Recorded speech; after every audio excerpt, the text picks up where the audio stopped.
This is your dumbbell curtsy lunge. So a couple of things to think about when you're doing a curtsy is we want to isolate more glutes. So we want to make sure that we have a little bit more of a lean forward in our torso, and we want to make sure that our knee is staying directly above our ankle.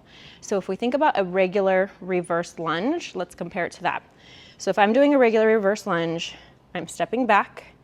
I'm trying to keep as much weight on that front foot as possible without letting my body weight travel into my back foot. So again, keeping that little bit of a lean.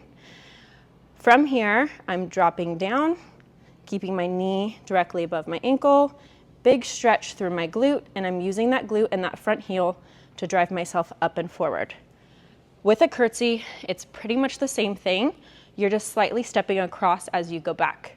So with a curtsy, instead of being here, we're going slightly behind, and that is our foot placement. Everything else stays the same. Still hinging through my hip, still keeping my knee with my ankle, still driving through my front heel, up and out.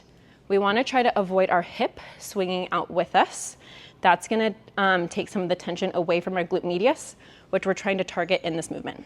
So if I do that, when I let this foot travel across, I don't want this hip to open with it. Otherwise, again, we're losing that tension here. So keeping your hips square towards the front, even when that foot crosses. Dropping down, driving out. From the side profile, grabbing onto those dumbbells.